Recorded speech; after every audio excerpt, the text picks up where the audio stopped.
आज की क्लास में हम डिस्कस करेंगे this question explain go to statement along with its types. Go to statement एक कंट्रोल स्ट्रक्चर है और कंट्रोल स्ट्रक्चर को समझने से पहले आप एक बार सांप सीढ़ी का गेम देखो। नॉर्मली आपके पास किसी भी प्रोग्राम में क्या होता है, जिस तरह से सांप सीढ़ी वाले गेम में है कि आप नंबर 1 के बाद नंबर 2 स्टेप पे जाते हो, 2 के बाद 3 पे जाते हो, 3 के बाद 4 पे जाते हो। तो नॉर्मल सीक्वेंस, जिस सीक्वेंस में आप इस सांप सीढ़ी पे चलोगे वो ये वाला है कि आप 10 पे आके 11, 11 से 12, 12 से अल्टीमेटली आप 20 पे, 20 से इस तरह से नॉर्मल सीक्वेंस आपके पास चलता है, राइट। बट अगर आप गो टू स्टेटमेंट के समझो तो गो टू स्टेटमेंट में बिल्कुल ऐसे है जैसे कि आपके पास यहाँ पे सीढ़ी है या सांप है, ठीक। तो इस सीढ़ी में क्या है कि जैसे ही आप इस 10 पे आओगे, नॉर्मल सीक्वेंस आपका चल रहा है कि आप 1 पे हो, 2 पे हो, 3 पे, देन 4, 5, 6, 7, 8, 9 और जैसे ही आपको 10 मिला तो 10 में आपको है 10 मिलते ही आपको क्या हुआ कि गो टू नंबर 34 और नंबर 34 पे आपको देन अगर सपोज मैं इसको मॉडिफाई कर दूं इस गेम को कि हर एक नंबर पे आपको कुछ एक्टिविटी करनी है, तो आप यहाँ पे 34 पे पहुंचने के बाद वो एक्टिविटी करोगे जो 34 पे लिस्टेड है, राइट।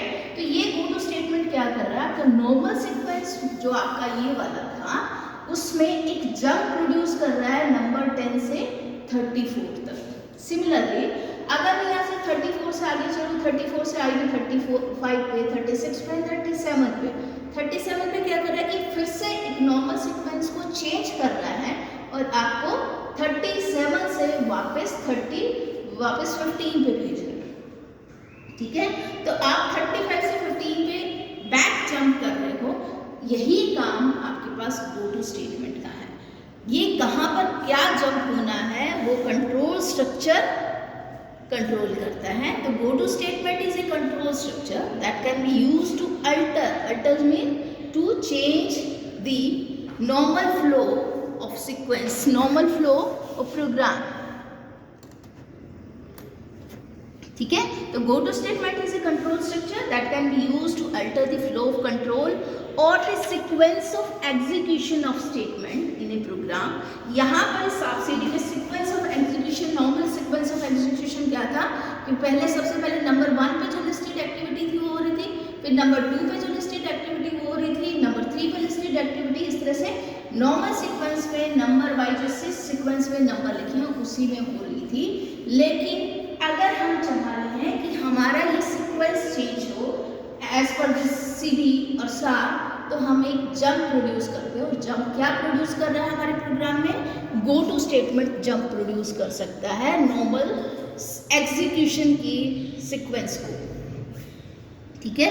फ्लो चार्ट की हेल्प से अगर इसको समझे तो सपोज पहले हमारे पास लेवल 1 के कॉरस्पॉन्डिंग स्टेटमेंट 1 एग्जीक्यूट हो रही थी, फिर लेवल 2 के कॉरस्पॉन्डिंग एग्जीक्यूट हो रही थी, फिर लेवल 3 के, लेवल 4 के, लेवल ith के, लेवल nth के, एंड देन आगे की फर्दर प्रोसीड हो रही थी। तो ये वाला जो सीक्वेंस था that is our normal sequence of execution of statement. लेकिन अगर इस स्टेटमेंट के बाद मुझे गो टू स्टेटमेंट मिली और गो टू स्टेटमेंट ने सपोज मुझे लिख के दिया कि गो टू लेवल नंबर 30 एंड सपोज लेवल number 30 is this statement, okay. तो हमारे पास क्या है कि गो टू स्टेटमेंट इसको नहीं एग्जीक्यूट करवाएगी, जस्ट इसके बाद हमें गो टू स्टेटमेंट मिली और गो टू स्टेटमेंट हमें इस स्टेटमेंट पर हमारा कंट्रोल ट्रांसफर कर देगी। तो जो सीक्वेंस ऑफ एग्जीक्यूशन है इस स्टेटमेंट के जस्ट बाद ये वाली स्टेटमेंट जो आपके स्टेटमेंट लेवल 1 के कॉरस्पॉन्डिंग लिख रखी थी उसके जस्ट बाद जो एग्जीक्यूट होंगी वो लेवल 30 पे जो लिखी हुई हैं वो एग्जीक्यूट होंगी। उसके बाद इसके नीचे जितनी स्टेटमेंट लिखी हुई हैं वो सारी एग्जीक्यूट होंगी। तो गो टू स्टेटमेंट ने क्या किया, जंप प्रोड्यूस किया है सीक्वेंस ऑफ एग्जीक्यूशन में नॉर्मल सीक्वेंस को चेंज करते हुए। Therefore, it is a control structure which control the sequence of execution of statements.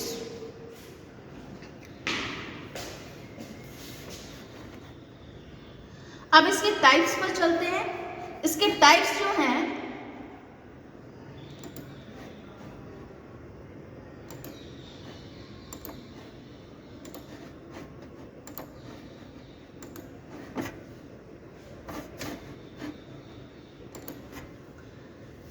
Go to statement के टाइप फोर्ट्रान 77 में देखिए, फोर्ट्रान 77 में हमारे पास गो टू स्टेटमेंट दो तरह की हो सकती है। One is unconditional and second is conditional statement. Okay, conditional go to statement further दो टाइप की है, एक है कंप्यूटेड गो टू और दूसरा है असाइन गो टू। तो वन बाय वन हम दोनों स्टेटमेंट्स को समझते हैं, अनकंडीशनल को भी और conditional. Unconditional go to statement क्या कर रही है, वो सिंपली ट्रांसफर कर रही है control of execution to a specified statement. Okay, तो आपको पता है गो टू स्टेटमेंट क्या करती है, गो टू स्टेटमेंट क्या करती है, कंट्रोल ऑफ एग्जीक्यूशन को चेंज करती है, कंट्रोल ऑफ एग्जीक्यूशन को चेंज करती है।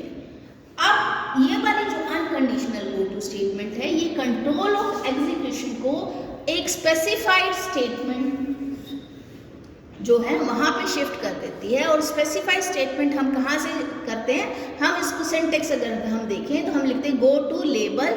लेबल वो है जो स्टेटमेंट का हम लेबल बनाएंगे प्रोग्राम में, ठीक है। तो यहाँ पे ये गो टू स्टेटमेंट क्या कर रही है, यहाँ सीक्वेंस ऑफ एग्जीक्यूशन को उस स्टेटमेंट पे शिफ्ट कर रही है जिसका लेबल हम यहाँ मेंशन करेंगे। फॉर एग्जांपल लिखा मैंने गो टू 4, तो हमारे पास क्या हो रहा है इसमें हो रहा है कि कंट्रोल ऑफ एग्जीक्यूशन उस स्टेटमेंट पे शिफ्ट हो रहा है जिसका लेबल 4 है। तो 4 is a label of a statement. और गो टू स्टेटमेंट क्या कर रही है, इस लेबल पर सीक्वेंस ऑफ एग्जीक्यूशन को ट्रांसफर कर रही है, कंट्रोल ऑफ एग्जीक्यूशन को ट्रांसफर कर रही है। तो कंट्रोल कहाँ शिफ्ट हो गया, कंट्रोल शिफ्ट हो गया आपके पास उस लेवल पर जो इसका मेंशन आपने गो टू स्टेटमेंट में किया है। तो यहाँ पे मेंशन हमने क्या किया है कि कंट्रोल को कहाँ ट्रांसफर करना है, कंट्रोल को ट्रांसफर करना है लेबल नंबर 4 वाली स्टेटमेंट पर।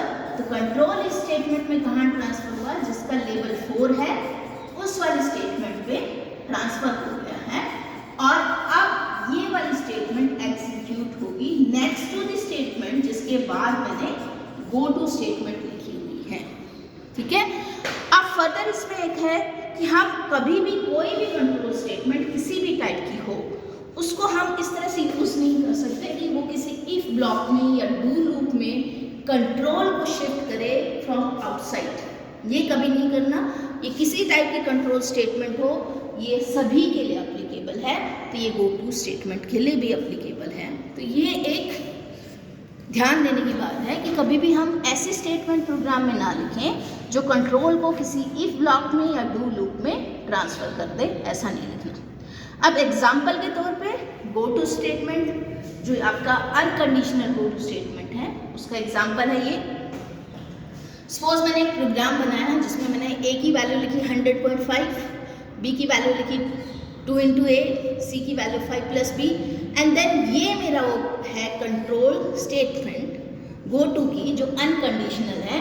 अनकंडीशनल क्यों है, क्योंकि इसमें सिर्फ एक ही लाइन है जिस पे मुझे कंट्रोल को ट्रांसफर करना है और वो है जिसका लेबल 10 है।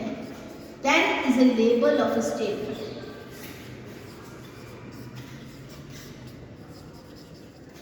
ओके, और कंट्रोल कहाँ शिफ्ट होगा, कंट्रोल शिफ्ट होगा इस लेबल स्टेटमेंट पर जिसका लेबल 10 है। कंट्रोल शिफ्ट यहां पर हो जाएगा,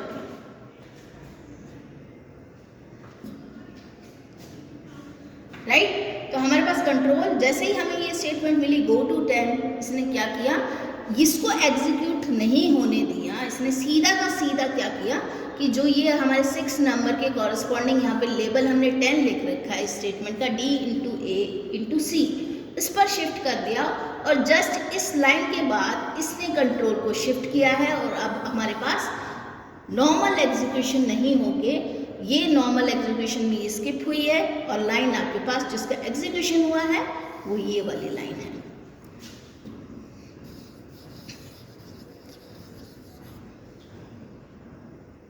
तो हमारे पास इसके जस्ट बाद कंट्रोल कहाँ शिफ्ट हुआ है, इस वाली लाइन पे जिसका लेबल नंबर 10 है, और ये आपका 10 नंबर एग्जीक्यूट होगी। उसके बाद सीक्वेंस यही चलेगा कि उसके बाद ये लाइन एग्जीक्यूट होगी। तो हमारे पास एग्जीक्यूशन का सीक्वेंस क्या है, पहले फर्स्ट लाइन, फिर सेकेंड लाइन, फिर थर्ड लाइन, फिर फोर्थ लाइन, और फोर्थ लाइन ने क्या किया, कंट्रोल को शिफ्ट किया to sixth line, fifth line execute नहीं हुई है, फिर seventh and then end of program जो कि एट्थ के कॉरस्पॉन्डिंग मैंने लिखा हुआ है।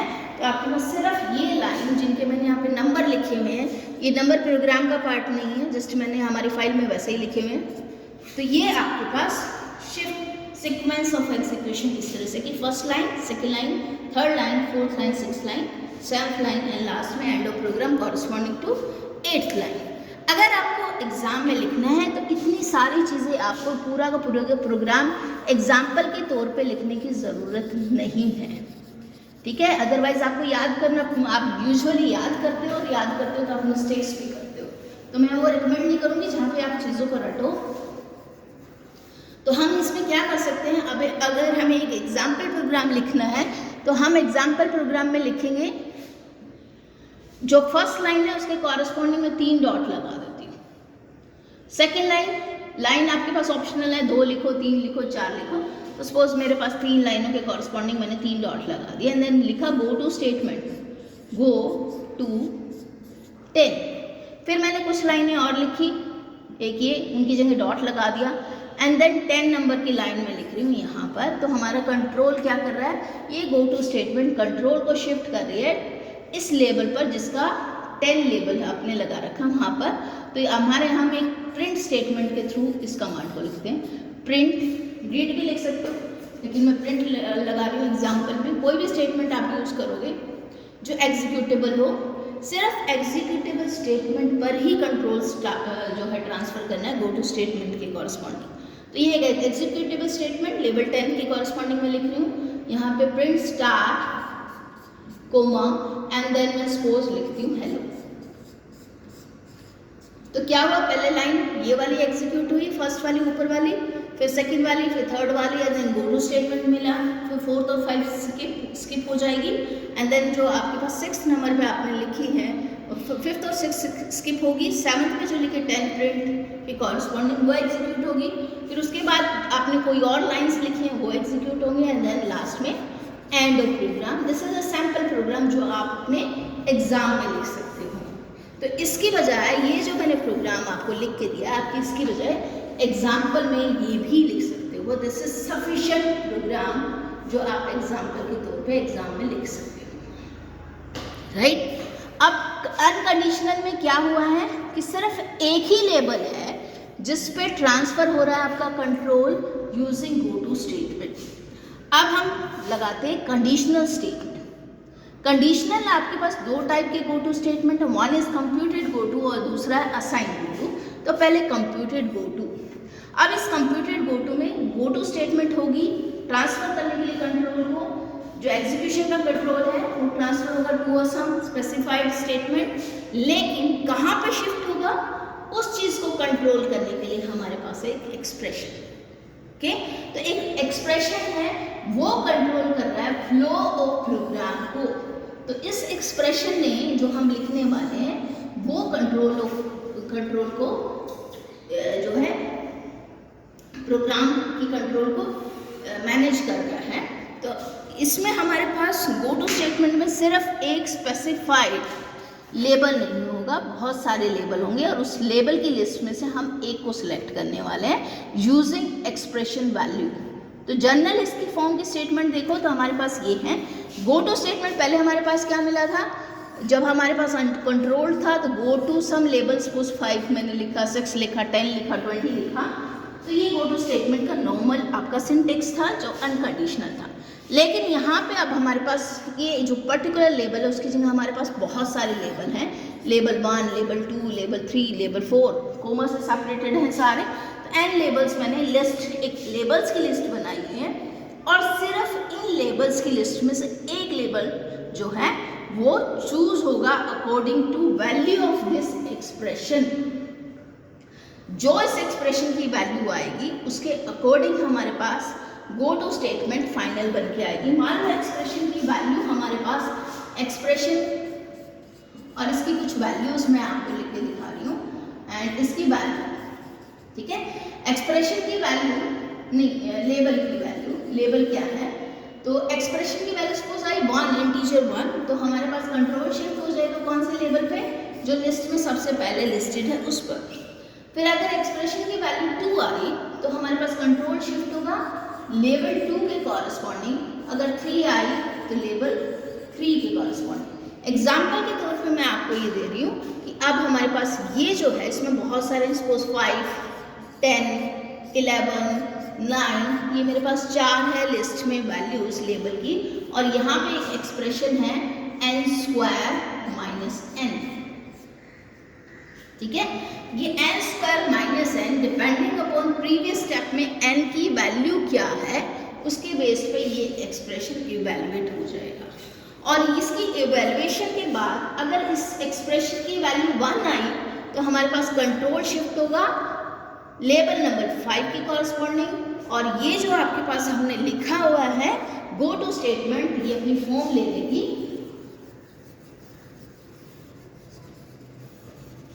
तो अगर मेरे पास एक्सप्रेशन की वैल्यू है n² - n, इसकी वैल्यू 1 है, तो गो टू स्टेटमेंट मेरे पास बन जाएगी गो टू, और लिस्ट में वैल्यू फर्स्ट नंबर पे क्या आ रहा है 5, तो लेवल नंबर 5 के कॉरस्पॉन्डिंग जो भी स्टेटमेंट है वो इसके बाद एग्जीक्यूट होगी।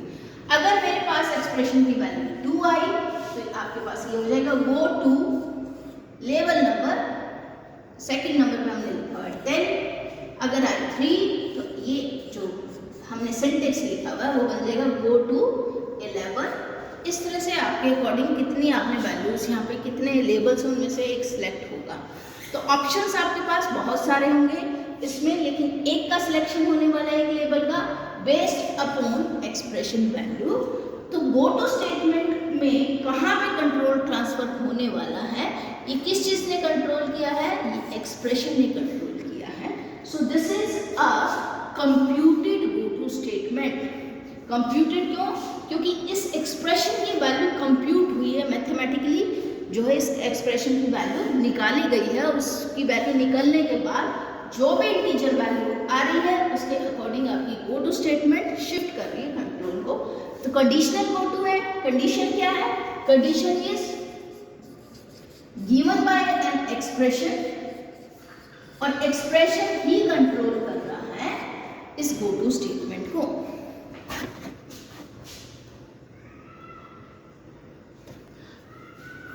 तो एग्जीक्यूशन का प्रोसेस अगर हम देखें तो किस तरह से है, पहले एक्सप्रेशन की वैल्यू इवैल्यूएट होगी।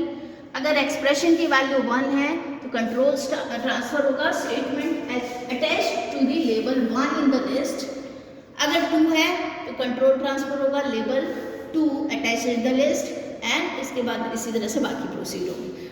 अगर एक्सप्रेशन की वैल्यू 1 और हायर देन n, मतलब जितने लेबल हैं, अगर n लेबल है तो एक्सप्रेशन की वैल्यू मान लो नेगेटिव आ गई या n से ज़्यादा आ गई, उस केस में क्या होगा, इस स्टेटमेंट का कोई इफेक्ट नहीं होगा एग्जीक्यूशन में। तो आपका जो normal sequence of execution statement का था वो मेंटेन रहेगा।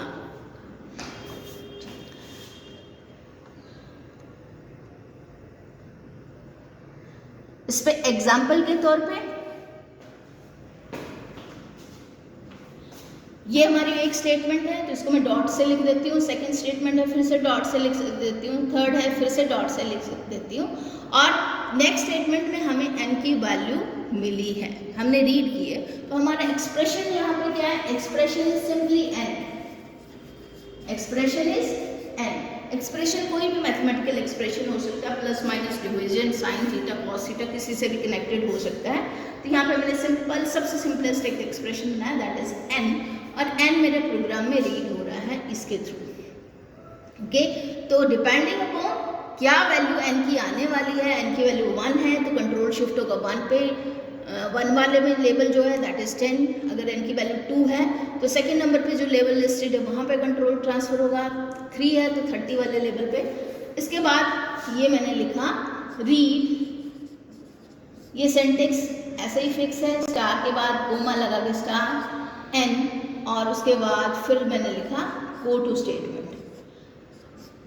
आप इस n से पहले बीच में कोई और स्टेटमेंट्स भी हो सकती थी तो वो भी हो, यहाँ लिखो 10 20, 30 एंड देन एन एक्सप्रेशन की वैल्यू इवेलुएट हो गई है, इसकी वैल्यू डिपेंडिंग अपॉन पीछे रीड में क्या थी वो बन गई है।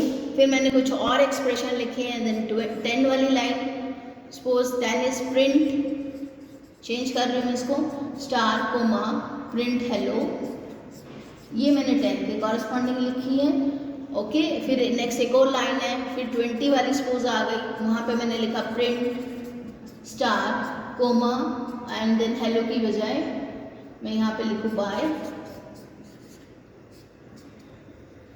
एंड फिर मेरे पास डॉट है। फिर 30 के कॉरस्पॉन्डिंग में एक स्टेटमेंट लिख रही हूँ, suppose that is print star comma और यहाँ पे अगेन मैं लिखूँ सपोज टाटा, ठीक है।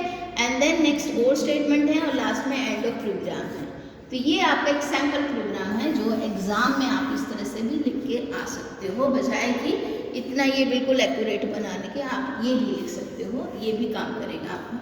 तो यहाँ पे हमारे पास सैम्पल प्रोग्राम में क्या हो रहा है कि ए की वैल्यू 100.5 थी, बी की वैल्यू 2 टाइम्स ए थी, सी की वैल्यू 5। तो पहले ये एग्जीक्यूट हुआ, ये वैल्यू असाइन हुई ए को फर्स्ट वाली लाइन में, फिर क्या हुआ ए की जो वैल्यू थी वो डबल होके बी को असाइन हो गई, फिर जो बी की वैल्यू थी उसमें 5 जोड़ के हमें सी को मिल गई, फिर हमने रीड एन किया, यूज़र से एन की वैल्यू पूछी, सपोज यूज़र ने एन की वैल्यू 2 बताई, ठीक है।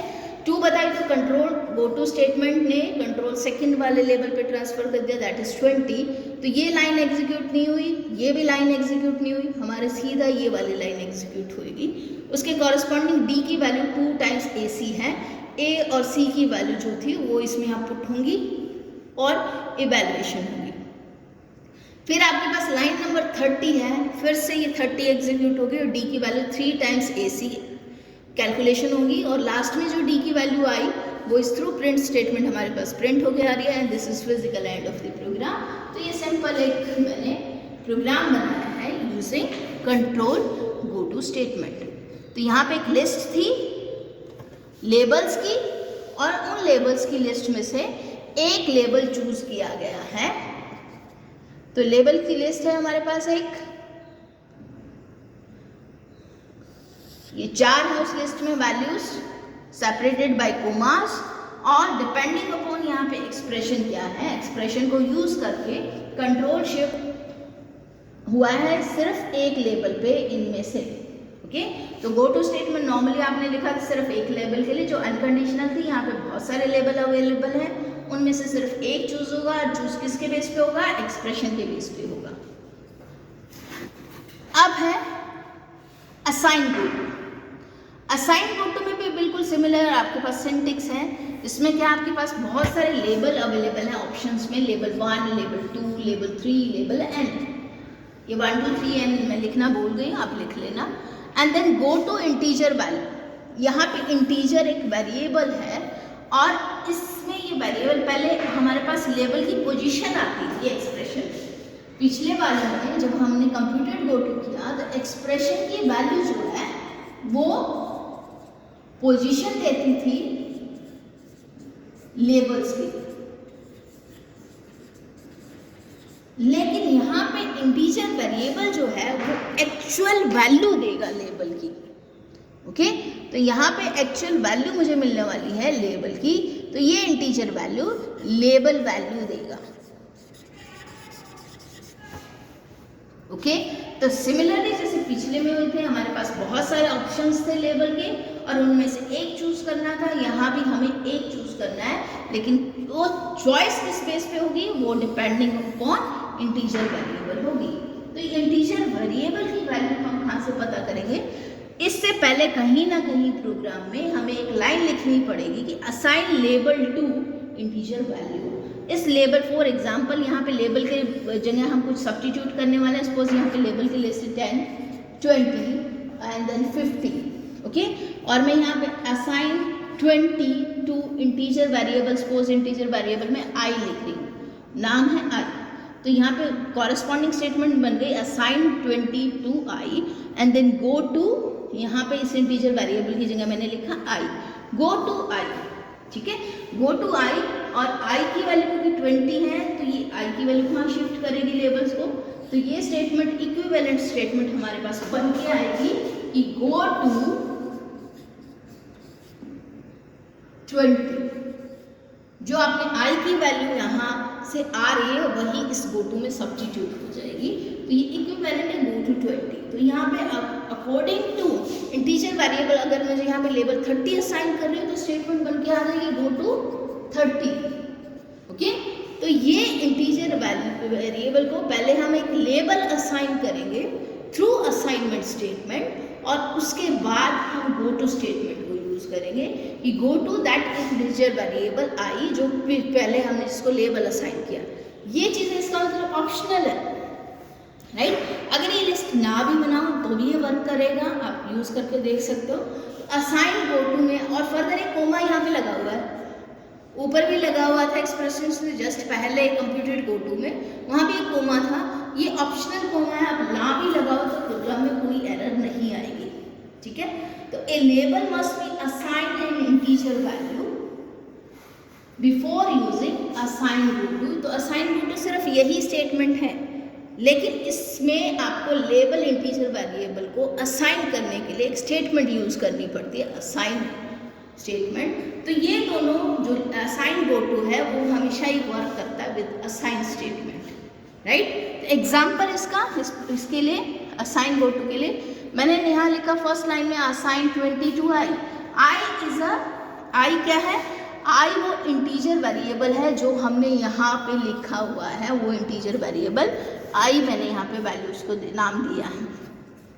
तो I is a integer variable जिसको हम गो टू स्टेटमेंट में यूज करने वाले हैं, और उसको हमने लेबल असाइन कर दिया 20 थ्रू असाइनमेंट स्टेटमेंट।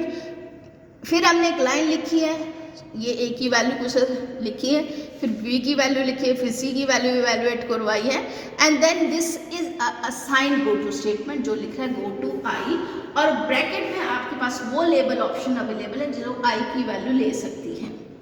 ओके, उसके बाद एक स्टेटमेंट और लिखी है, फिर हमने यहाँ जो लेबल लिखे हुए थे इनके कॉरस्पॉन्डिंग कुछ स्टेटमेंट्स लिखी हुई हैं, ये एग्जीक्यूशन होने वाली है डिपेंडिंग अपॉन आई को वैल्यू क्या असाइन हुई है। तो हमारे पास यहाँ पे आई को क्या असाइन हुई है?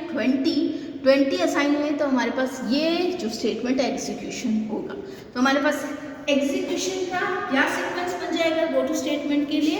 पहले लाइन नंबर 1 एग्जीक्यूट होगी, फिर 2 एग्जीक्यूट होगी, फिर 3 होगी, फिर 4 होगी, फिर 5th वाली लाइन कंट्रोल को ट्रांसफर करेगी to line number 8, and then 9 execute होगी, फिर 10, एंड देन लास्ट में 11, end of physical end of program. This physical end of program की कॉरस्पॉन्डिंग कोई एग्जीक्यूशन नहीं है, this is just a physical end of the program. तो आप इस प्रोग्राम को ऐसे भी लिख सकते हो कि असाइन 22 आई, ठीक है।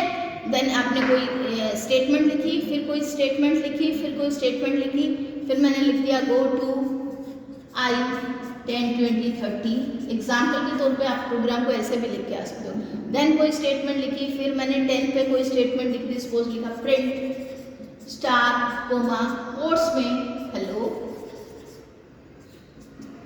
फिर कोई और स्टेटमेंट है, फिर उसके बाद स्टेटमेंट के बाद कोई और स्टेटमेंट है, फिर 20 के स्टेटमेंट के कॉरस्पॉन्डिंग है प्रिंट स्टार कोमा कोट्स में बाय, ओके। एंड देन फिर कोई और स्टेटमेंट, फिर कोई और स्टेटमेंट, फिर 30 वाली स्टेटमेंट आ गई, उसके कॉरस्पॉन्डिंग फिर से है प्रिंट स्टार कोमा टाटा, ओके। एंड देन फिर आपके पास फर्दर स्टेटमेंट है और लास्ट में एंड ऑफ प्रोग्राम है। तो ये आप एक सैम्पल प्रोग्राम के तौर पे यूज कर सकते हो। अब ये मैंने प्रोग्राम रन करके आपको स्क्रीनशॉट अटैच कर रखा है, तो इसमें कोई एरर नहीं है, ये जस्ट ये बता रहा है कि असाइन फीचर है that is a deleted feature.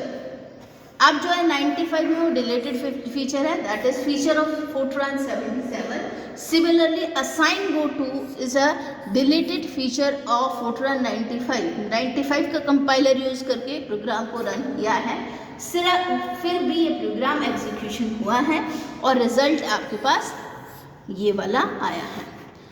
अब गो टू स्टेटमेंट की रिस्ट्रिक्शंस क्या हैं कि statement label must be in the same program unit as the go to statement. दूसरा, जहाँ पे हम गो टू स्टेटमेंट में जिस जंप लाइन पर हम जंप करने वाले हैं, जिस स्टेटमेंट पर जंप करने वाले हैं वो एग्जीक्यूटेबल होनी चाहिए। अगर हमने ऐसे स्टेटमेंट में शिफ्ट कर दिया जहाँ पे डेटा एंट्री फॉर्मेट इस टाइप की स्टेटमेंट है इंक्लूड, तो ये नॉन एग्जीक्यूटेबल वाले स्टेटमेंट है, इन पे शिफ्ट नहीं करना। और तीसरा हम कह सकते हैं control can not jump into A do if else if else block. इस टाइप के ब्लॉक्स में आप बाहर से कंट्रोल में जंप नहीं करवाओगे। हाँ, अगर आप ब्लॉक के अंदर हो तो वहाँ से बाहर निकलने के लिए आप गो टू स्टेटमेंट को यूज़ कर सकते हो, लेकिन बाहर से इन ब्लॉक्स के अंदर जाने के लिए गो टू स्टेटमेंट को यूज़ नहीं करोगे। तो ये है सारी गो टू स्टेटमेंट की एक्सप्लेनेशन। तो आपका ये क्वेश्चन जो गो टू स्टेटमेंट के बेस्ड पे था कि explain go to statement along with this type and examples of each type, ये आपका कंप्लीट हो गया है।